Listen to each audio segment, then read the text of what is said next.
আসসালামু আলাইকুম। আমি সাজিব। আজকে যেখানে বসে আছি, আমাদের গ্রামের একজন নিরহংকার মানুষ, সাদা মনের মানুষ, যিনি খলিলপুর গঙ্গা মণ্ডল বিজ্ঞান ও প্রযুক্তি কলেজের সাবেক সভাপতি, বাংলাদেশ আওয়ামী লীগ ৬ নং ফতেহাবাদ ইউনিয়নের দীর্ঘ ২০ বছর যাবৎ সভাপতি এবং সাধারণ সম্পাদক ছিলেন। পরিষদের চেয়ারম্যান নির্বাচনে যিনি প্রার্থী হয়েছিলেন, এই জনগণের ভালোবাসায় যিনি চেয়ারম্যান নির্বাচন করেছিলেন আমাদের ৬ নং ফতেহাবাদ ইউনিয়নের, আমাদের গ্রামেরই সন্তান, আমাদের গ্রামের গর্ব। আজকে যিনি আমার পাশে বসে আছেন, আমাদের মফিজুল ইসলাম, যাকে চিনেন ৬ নং ফতেহাবাদবাসী তথা দেবিদ্বারের যারা চিনেন, যে মফিজ কাকা আজকে অসুস্থ অবস্থায় দীর্ঘদিন যাবৎ সাথে যুদ্ধ করছেন।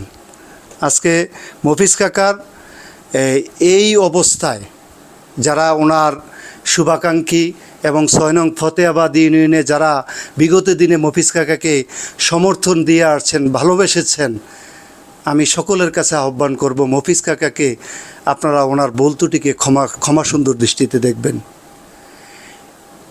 আমি এই মুহূর্তে মফিজ কাকাকে বলবো, কাকা, আপনি তো ফতেহাবাদে ইউনিয়ন পরিষদ নির্বাচন করছেন কিছুদিন পূর্বে, এবং দীর্ঘদিন এই ইউনিয়নের মানুষের, বাংলাদেশ আওয়ামী লীগ ৬ নং ফতেহাবাদ ইউনিয়নের পক্ষ থেকে আপনি মানুষের সেবাও দিয়েছেন, বিভিন্ন প্রতিষ্ঠানে আপনি সহযোগিতা করেছেন। আপনি এই জনপদের মানুষের কাছে কিছু বলা চাওয়ার পাওয়ার অনেক কিছু ছিল, কিন্তু আজকে বাধ্যজনিত কারণে, মানে অসুস্থতার কারণে আজকে সেগুলো আর অংশগ্রহণ করতে পারতেছি না। তা আমি আপনাদের সকলের সহযোগিতা চাই, দোয়া চাই, যাতে আল্লাহ আমাকে ভালো রাখেন, স্বাস্থ্য ভালো রাখেন, এটাই আমার প্রত্যাশা। আর এর চেয়ে বেশি এখন অসুস্থতা। মফিজ কাকার ছেলে রিয়াদ, আসলে কাকার সমস্যাটা কি একটু যদি বলতেন।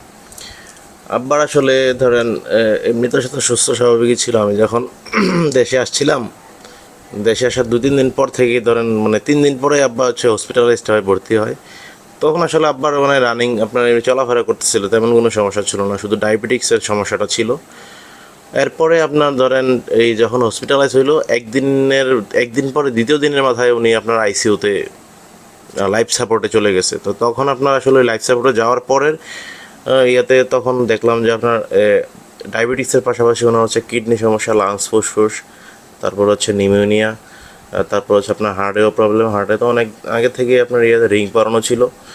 তো এখন ওই হার্টের প্রবলেমটাই ধরেন একটু প্রকট আকার ধারণ করছে আর কি। তো আসলে এই মুহূর্তে ধরেন আমরা তো চিকিৎসা করতেছি, চিকিৎসার মধ্যে কোনো ত্রুটি নাই, আমরা ধরেন সর্বোচ্চ ইয়াটাই আমরা করতেছি, কিন্তু ডাক্তারেরও ফলো আপ আপনার এখন যেই পর্যায়ে আছে, উনি ধরেন আস্তে আস্তে আপনার ধরেন এরকম ইয়াতে ওঠার সম্ভাবনাটা আছে, কিন্তু ধরেন আপনার খুবই কম আর কি। উনি চলাফেরা করতে বা সুস্থতা যে একদম আহামরি সুস্থ হয়ে যাবে ওরকম ইয়াটা নাই। তবে আপনার মানুষের দোয়া থাকলে তো অবশ্যই আপনার সব কিছু সম্ভব। তো আমার আব্বা তো দীর্ঘদিন আপনার এই জনপদে রাজনীতি করছে, মানুষের সাথে চলাফেরা করছে, আপনার ধরেন সর্বস্তরের মানুষ আসলে আব্বার সম্বন্ধে জানেই আতে। তো দীর্ঘদিনে চলাফেরায় আব্বার যদি কারোর সাথে চলাফেরা কেউ কোনো কষ্ট পেয়ে থাকে, তাহলে ওনারা যেন আসলে আব্বারের মন থেকে মাফ করে দেয়। আমি আসলে আমার আব্বার পক্ষ থেকে ক্ষমা চাই। আমার আব্বার মফিজ কাকার কথা যদি বলতে যাই শেষ করা যাবে না। একবারে সহজ সরল একটি মানুষ, যিনি দীর্ঘ কেরিয়ারে তার কোনো বদনাম নেই।